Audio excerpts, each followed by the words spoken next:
ಆದುದೆಲ್ಲ ಒಳ್ಳೆಯದಕ್ಕೆ ಆಗಿದೆ, ಆಗುವುದೆಲ್ಲ ಒಳ್ಳೆಯದೇ ಆಗುತ್ತಿದೆ, ಆಗಲಿರುವುದು ಸಹ ಒಳ್ಳೆಯದೇ ಆಗಲಿದೆ. ರೋಧಿಸಲು ನೀನೇನು ಕಳೆದುಕೊಂಡಿರುವೆ?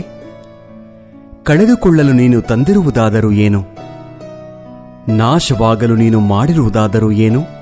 ನೀನೇನು ಪಡೆದಿದ್ದರೂ ಅದನ್ನು ಇಲ್ಲಿಂದಲೇ ಪಡೆದಿರುವೆ. ಯಾವುದು ನಿನ್ನ ಭಾಗ್ಯದಲ್ಲಿ ಇದೆಯೋ ಅದು ನಿನಗೆ ಸಿಕ್ಕೇ ತೀರುತ್ತದೆ. ಯಾವುದು ನಿನ್ನದಲ್ಲವೋ ಅದು ನೀನು ಎಷ್ಟೇ ಪ್ರಯತ್ನಿಸಿದರೂ ಸಿಗಲಾರದು. ಚಿಂತೆ ಬಿಡು. ಜೀವನದಲ್ಲಿ ಬರುವುದೆಲ್ಲವ ಬಂದಂತೆ ಸ್ವೀಕರಿಸು. ನಮ್ಮ ಬದುಕೇ ಒಂದು ಹೋರಾಟ. ಈ ಹೋರಾಟದಲ್ಲಿ ನಾವು ಮಾಡುವ ಕಾರ್ಯವನ್ನು ಪ್ರಾಮಾಣಿಕವಾಗಿ ಮಾಡಬೇಕು. ಏನು ಆಗಬೇಕೋ ಅದು ಆಗೇ ತೀರುತ್ತದೆ. ಅದನ್ನು ತಡೆಯಲು ನಮ್ಮಿಂದ ಸಾಧ್ಯವಿಲ್ಲ. ಸತ್ಯದ ದಾರಿಯಲ್ಲಿ ಹೋಗು. ನೀನು ನಡೆಯುವಾಗ ಪಾತಾಳಕ್ಕೆ ಬಿದ್ದರೆ ನಿನ್ನನ್ನು ಮೇಲೆತ್ತಲು ನಾನು ಬಂದೇ ಬರುತ್ತೇನೆ. ಸ್ವರ್ಗದಲ್ಲಿ ಎಲ್ಲವೂ ಇದೆ, ಆದರೆ ಸಾವಿಲ್ಲ. ಭಗವದ್ಗೀತೆಯಲ್ಲಿ ಎಲ್ಲವೂ ಇದೆ, ಆದರೆ ಸುಳ್ಳಿಲ್ಲ. ಜಗತ್ತಿನಲ್ಲಿ ಎಲ್ಲವೂ ಇದೆ, ನೆಮ್ಮದಿಯಿಲ್ಲ. ಇವತ್ತಿನ ಎಲ್ಲಾ ಮಾನವರಲ್ಲಿ ಎಲ್ಲವೂ ಇದೆ, ಆದರೆ ಶಾಂತಿಯಿಲ್ಲ.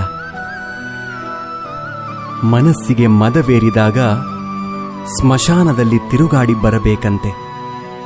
ಏಕೆಂದರೆ ಅಲ್ಲಿ ನಾನು ನನ್ನಿಂದಲೇ ಎಂದು ಹೇಳಿದ ಎಷ್ಟು ಜನ ಮಣ್ಣಾಗಿರುವವರು ಕಾಣಸಿಗುತ್ತಾರೆ.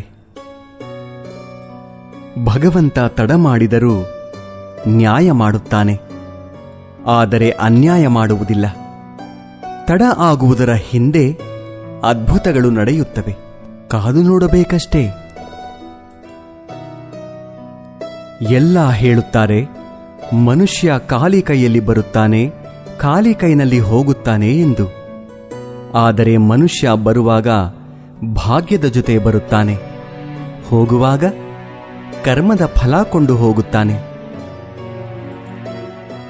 ಬದುಕುವುದಕ್ಕಾಗಿ ದುಡಿಯುವುದು ಅನಿವಾರ್ಯ. ಹಾಗೆಂದು ಫಲದ ಮೇಲೆ ಕಣ್ಣಿಟ್ಟು ಕೆಲಸ ಮಾಡಿದರೆ ನಿರಾಸೆ ಹೆಚ್ಚು. ಕೆಲಸವನ್ನು ಶ್ರದ್ಧೆಯಿಂದ ಪ್ರೀತಿಯಿಂದ ಮಾಡಿದರೆ ಫಲ ಇಂದಲ್ಲ ನಾಳೆ ದೊರಕಿಯೇ ದೊರಕುತ್ತದೆ. ಒಂದು ಬಾರಿ ಅರ್ಜುನ ಶ್ರೀಕೃಷ್ಣನನ್ನು ಕೇಳಿದ, ಈ ಗೋಡೆಯ ಮೇಲೆ ಒಂದು ಸಂದೇಶ ಬರಿ. ಅದು ಹೇಗಿರಬೇಕೆಂದರೆ, ಖುಷಿಯಲ್ಲಿದ್ದಾಗ ಓದಿದರೆ ದುಃಖವಾಗಬೇಕು, ದುಃಖವಾಗಿದ್ದಾಗ ಓದಿದರೆ ಖುಷಿಯಾಗಬೇಕು. ಕೃಷ್ಣನು ಬರೆದ, ಈ ಸಮಯ ಕಳೆದು ಹೋಗುತ್ತದೆ. ಅಕ್ಕಿ ಅನ್ನಕ್ಕೆ ಕೇಳಿತು, ನೀನು ನಾನೇ ಆಗಿದ್ದೆ, ಆದರೆ ಅದು ಹೇಗೆ ಅನ್ನವಾದೆ ಎಂದು. ಅನ್ನ ಸುಂದರವಾಗಿ ಉತ್ತರಿಸಿತು, ನೀರು ಮತ್ತು ಬೆಂಕಿಗಳ ಸಂಪರ್ಕಕ್ಕೆ ಒಳಗಾದೆ, ಅವುಗಳ ಸಂಸ್ಕಾರದಿಂದ ಮೃದುವಾದೆ, ಮಧುರವಾದೆ. ಅಕ್ಕಿ ಎನ್ನುವ ಭಾವ ಕಳೆದುಕೊಂಡೆ, ಅನ್ನ ಎನ್ನುವ ಅನುಭವ ಪಡೆದುಕೊಂಡೆ. ಅದೇ ರೀತಿ ಸಜ್ಜನರ ಸಂಗದಿಂದ ನಮ್ಮಲ್ಲಿರುವ ಅಜ್ಞಾನ, ದುರಿತ, ದುಮ್ಮಾನಗಳ ಭಾವ, ಕಾಠಿಣ್ಯತೆ ತೊಲಗಿ ಪುಣ್ಯ, ಜ್ಞಾನ, ಮೋಕ್ಷಗಳೆಂಬ ಮೃದುತ್ವದ ಅನುಭವ ದೊರೆಯುತ್ತದೆ. ಚಿಂತಿಸಲು ನೀನೇನು ಕಳೆದುಕೊಂಡಿರುವೆ? ನಿಶ್ಚಿಂತೆಯಿಂದಿರಲು ನೀನೇನು ಪಡೆದುಕೊಂಡಿರುವೆ? 3 ದಿನದ ಈ ನಾಟಕದಲ್ಲಿ ಕಳೆದುಕೊಳ್ಳಬೇಕಾಗಿರುವುದು ಕರ್ಮ ಒಂದೇ, ಪಡೆಯಬೇಕಾಗಿರುವುದು ಪುಣ್ಯ ಒಂದೇ. ದೊಡ್ಡ ಮನುಷ್ಯನಾಗುವುದು ಒಳ್ಳೆಯದು, ಆದರೆ ಒಳ್ಳೆಯ ಮನುಷ್ಯನಾಗುವುದು ದೊಡ್ಡ ವಿಷಯ. ದುಃಖದ ಬಗ್ಗೆ ಚಿಂತಿಸತೊಡಗಿದರೆ ಸದಾ ದುಃಖಿಯಾಗಿಯೇ ಉಳಿಯುತ್ತೀಯ.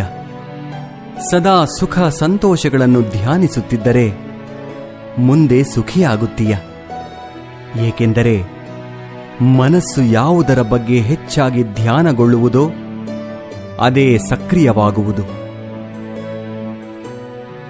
ಪರಮಾತ್ಮನಲ್ಲಿ ಏನನ್ನಾದರೂ ಬೇಡುವುದಾದರೆ ಪರಮಾತ್ಮನನ್ನೇ ಬೇಡು. ಪರಮಾತ್ಮ ನಿನ್ನವನಾದರೆ ಸರ್ವಸ್ವವೂ ನಿನ್ನದೇ.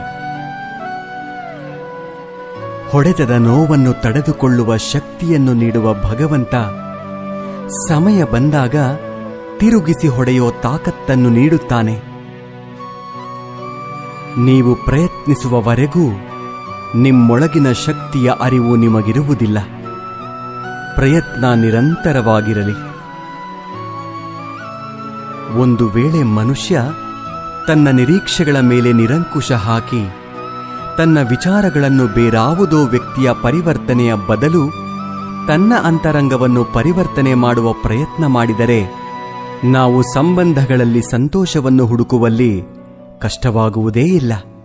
ಅರ್ಥಾತ್ ಸ್ವೀಕಾರ ಭಾವವೇ ಸಂಬಂಧದ ವಾಸ್ತವಿಕ ಅರ್ಥವಾಗುವುದು. ಸಮಸ್ಯೆ ಸವಾಲುಗಳನ್ನು ಯಾರು ಅವಕಾಶಗಳನ್ನಾಗಿ ಪರಿವರ್ತನೆ ಮಾಡಿಕೊಳ್ಳುತ್ತಾರೋ ಅವರು ಮಾತ್ರ ಬದುಕಿನಲ್ಲಿ ಗಟ್ಟಿಯಾಗಿ ನಿಲ್ಲಬಲ್ಲರು. ಒಂದು ಕಲ್ಲು ಒಂದು ಸಾರಿ ಮಾತ್ರ ಮಂದಿರಕ್ಕೆ ಹೋಗುತ್ತದೆ, ಹೋಗಿ ಭಗವಂತನಾಗುತ್ತದೆ. ಆದರೆ ಪ್ರತಿದಿನವೂ ಮಂದಿರಕ್ಕೆ ಹೋಗುವ ಮನುಷ್ಯನು ಮಾತ್ರ ಕಲ್ಲಾಗಿಯೇ ಇರುತ್ತಾನೆ. ಯಾವ ರಾಜನೂ ಸದಾಕಾಲ ರಾಜನಾಗಿರುವುದಿಲ್ಲ. ಯಾವ ಶ್ರೀಮಂತನೂ ಕೊನೆಯವರೆಗೂ ಶ್ರೀಮಂತನಾಗಿರುವುದಿಲ್ಲ. ಯಾವ ಬಡವನೂ ಕೊನೆಯವರೆಗೂ ಬಡವನಾಗಿಯೇ ಇರುವುದಿಲ್ಲ. ಈ ಜಗತ್ತಿನಲ್ಲಿ ಯಾವುದು ಕೂಡ ಶಾಶ್ವತವಲ್ಲ. ಪರಿವರ್ತನೆಯೇ ಜಗದ ನಿಯಮವಾಗಿದೆ. ಬದುಕಿನಲ್ಲಿ ಅತಿಯಾಗಿ ಮೌನವಾಗಿರುವುದು ಒಳ್ಳೆಯದಲ್ಲ. ಸಮಯಕ್ಕೆ ಸರಿಯಾಗಿ ತಪ್ಪುಗಳನ್ನು ವಿರೋಧಿಸುವುದನ್ನು ಕಲಿಯಿರಿ. ದೇವರು ನಮ್ಮ ಜೊತೆಗಿಲ್ಲ, ನಮ್ಮ ಮನಸ್ಸಿನಲ್ಲಿಯೂ ಇಲ್ಲ. ಕೇವಲ ನಮ್ಮ ಆತ್ಮವಿಶ್ವಾಸದಲ್ಲಿ ಇರುತ್ತಾನೆ. ಯಾವಾಗ ಮನುಷ್ಯನು ತಾನು ಮಾಡಿದ ಕರ್ಮಫಲಗಳನ್ನು ಇದೇ ಜನ್ಮದಲ್ಲಿ ಅಥವಾ ಮುಂದಿನ ಜನ್ಮದಲ್ಲಿ ಅನುಭವಿಸಬೇಕಾಗುತ್ತದೆ ಎಂಬ ಜ್ಞಾನವನ್ನು ಅರಿತುಕೊಳ್ಳುತ್ತಾನೋ ಆಗ ಇಡೀ ಜಗತ್ತು ಬದಲಾವಣೆಯತ್ತ ಸಾಗಿಬಿಡುತ್ತದೆ. ಚರಿತ್ರೆಯಲ್ಲಿ ಗೆದ್ದವನಿಗೆ ಗೆದ್ದವನು ಎನ್ನುವ ಜಾಗವಿದೆ.